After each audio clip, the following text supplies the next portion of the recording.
الحمد لله والصلاة والسلام على رسول الله وقال النبي صلى الله عليه وسلم إذا جاء الرجل يعود مريضا فليقل اللهم اشفي عبدك ينكأ لك عدوا أو يمشي لك جنازة۔ آج ہم بات کریں گے کہ مریض کو دم کرنا سنت ہے۔ نبی فرماتے ہیں صلی اللہ علیہ وسلم، جب کوئی آدمی کسی مریض کی عیادت کے لیے جائے، بیمار پرسی کے لیے جائے، تو یہ الفاظ کی کلمہ کہے، اللہم اشفی عبدک ینکأ لک عدوا او یمشی لک جنازہ۔ مریض کی عیادت کرنا، بیمار پرسی کرنا سنت نبوی صلی اللہ علیہ وسلم ہے۔ آدمی کی بیمار پرسی کے لیے جانے کے کئی ایک فائدے ہیں، جن میں سے ایک تو یہ ہے کہ مریض کے پاس جانے سے اس کی ضروریات کا ہمیں علم ہوتا ہے، پتہ چلتا ہے۔ مثلا کہ جو مریض ہے، جو بیمار ہے، آیا یہ کہ اس کی کنڈیشن کیسی ہے، اس کی مالی حالت کیسی ہے۔ یہاں پہ ایک بات اور گزارش کرنا چاہوں گا میں آپ سے کہ جب بھی کسی ہم مریض کے پاس جاتے ہیں عیادت کے لیے، بیمار پرسی کرنے کے لیے، تو ہوتا یہ ہے کہ ہم پھل وغیرہ لے کے جاتے ہیں۔ ہو سکتا ہے کہ جو مریض کے لیے ہم پھل لے کے جا رہے ہیں، ڈاکٹر نے اس پھل کو کھانے سے اس کو منع کیا ہو۔ بہت ساری بیماری ایسی ہے نا۔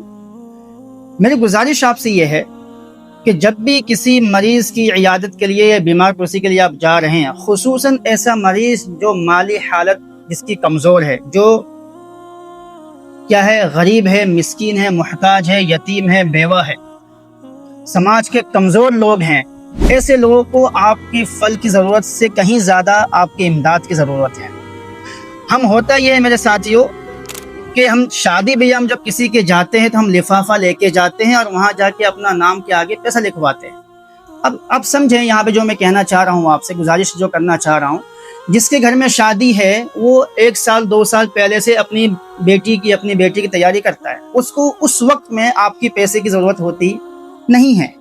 لیکن میرے یہاں یا آپ کے یہاں بیماری کسی کے گھر بھی، مصیبت کسی کے گھر میں بھی بنا بولے دستک دیتی ہے۔ اچانک کبھی بھی کسی کے پاس مصیبت بیماری آ جاتی ہے۔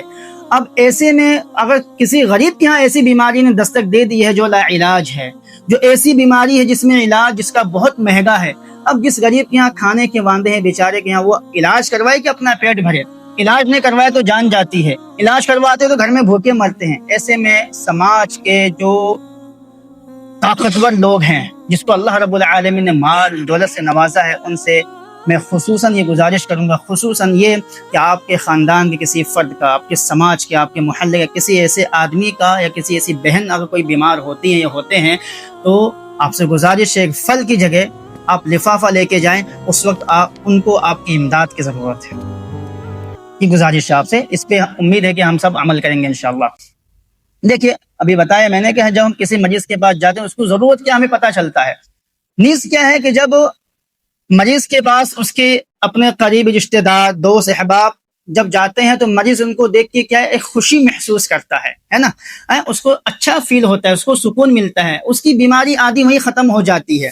دوسرا فائدہ یہ ہوتا ہے کہ جب ہم کسی کے پاس بیمار پرسی کے لیے جاتے ہیں تو اس کو ہم کیا ہے، اچھی صحت کے لیے اچھی دوا اور غذا کا اس کو ہم سجیشن کرتے ہیں، اس کو مشورہ دیتے ہیں، بھائی آپ یہ دوا استعمال کرو۔ کوئی ڈاکٹر ہے، کوئی اس فیلڈ کے ماہر ہیں تو بتائیں گے آپ کیا دوا لے رہے ہیں، آپ نے اس کو لے کے یہ لیجئے۔ اگر کوئی بھائی کیا ہے کہ اب یہ ہے کہ کوئی اچھا مشورہ دے سکتا ہے، بھائی آپ یہ کرو، آپ یہ کھاؤ، ایسا کرو، ویسا کرو، تو ہم جا کے یا تو ان کو اچھی صحت کے بارے میں ہم بتائیں گے، اچھی دوا کے بارے میں جا کے بتائیں گے، ہے نا، اور یا پھر یہ ہو سکتا ہے کہ ہم اس کے لیے دعا کریں گے، دم وغیرہ کر سکتے ہیں، جو کہ یہ سنت کا طریقہ ہے۔ اب دیکھیں اللہ کے نبی صلی اللہ علیہ وسلم کا یہ معمول تھا، جب بھی کسی مریض کی آپ عیادت کرتے تھے آپ کیا ان کو دم وغیرہ کیا کرتے تھے۔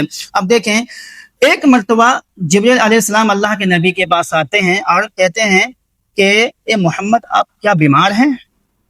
صلی اللہ علیہ وسلم آپ نے کہا جی ہاں میں بیمار ہوں۔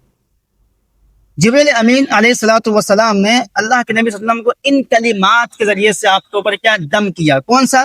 بسم اللہ ارقیک من کل شیء یؤذیک من شر کل نفس او عین حاسد اللہ یشفیک بسم اللہ ارقیک۔ یہ دم بتانے کا مطلب یہ ہے کہ یہ دم جبریل امین نے اللہ کے نبی پہ کیا اور اللہ کے نبی صلی اللہ علیہ وسلم کیا ہے اس سے صحت یاب ہوئے، الحمد اس بیماری سے صحت یاب ہو گئے، تو آپ بھی اپنے بیمار پر یہ دم کر سکتے ہیں۔ اور نبی فرماتے ہیں صلی اللہ علیہ وسلم جب بھی آپ کسی مریض کی بیمار پرسی کے لیے جائیں تو یہ دعا کیا ہے 7 مرتبہ کہیں، ہو سکتا ہے وہ دعا آپ سب کو یاد ہو ماشاءاللہ۔ کیا ہے دعا؟ اسأل اللہ العظیم رب العرش العظیم ان یشفیک، 7 مرتبہ یہ دعا کے آگے نبی فرماتے ہیں الا عافاہ اللہ من ذلک المرض، جو کیا ہے اگر اس کی وفات کا وقت نہیں آیا ہے تو اللہ رب العالمین اسے اس بیماری سے عافیت عطا فرمائیں گے، شفا عطا فرمائیں۔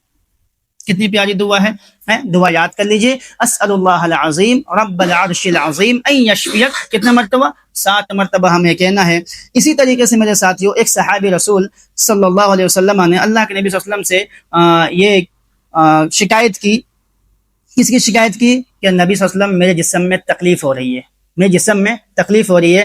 نبی نے کہا کہ اپنا ہاتھ جسم کے اس حصے پر رکھو جہاں تمہیں تکلیف ہو رہی ہے، تم تکلیف محسوس کر رہے ہو، اور ہاتھ رکھنے کے بعد 3 مرتبہ بسم اللہ کہو، اور 7 مرتبہ یہ دم یہ کلمہ کہو، کون سی؟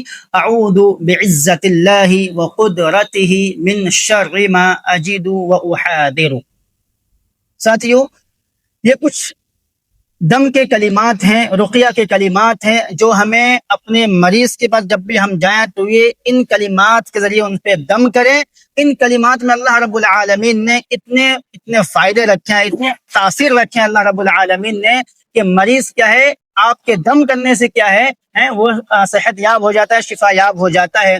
اور ہم جب مریض کے پاس جاتے ہیں، دنیا کی دیگر بہت ساری جہاں ہم باتیں کرتے ہیں، وہاں میں آپ سے گزارش یہ کروں گا کہ وہاں بیٹھنے کے بعد اگر آپ اس مریض کے پاس بیٹھ کے یہ جو دم ابھی جو میں دم آپ کو بتایا ہوں، جو دعائیں میں آپ کو سکھلایا بتلایا، اگر یہ دم اپنے مریض پر کرتے ہیں، اس کا کیا فائدہ ہوگا کہ آپ کو ثواب تو ملے گا ہی ملے گا، آپ کا مریض کیا ہے صحت یاب ہو جائے گا الحمدللہ۔ دوسرا اس میں یہ ہے کہ جب بھی آپ اپنے مریض کے پاس جائیں تو سورۃ الفاتحہ کا خصوصاً دم کریں جا کے۔ اللہ رب العالمین نے سورہ فاتحہ کے اندر ایک ایسی الگ سے تاثیر رکھی ہوئی ہے، اگر جتنا آپ کا عقیدہ مضبوط ہوگا اللہ رب العالمین پر، توکل جتنا مضبوط ہوگا اللہ رب العالمین پر، کہ اللہ رب العالمین نے اس سورت کا ایک نام کیا ہے؟ ایک شفا رکھا ہے، اس میں شفا ہے۔ آپ جتنا آپ کا توکل آپ کا مضبوط ہوگا میرے ساتھیوں، اتنا ہی زیادہ سورہ فاتحہ آپ پر اور آپ کے مریض پر کیا ہے اثر انداز ہوگا۔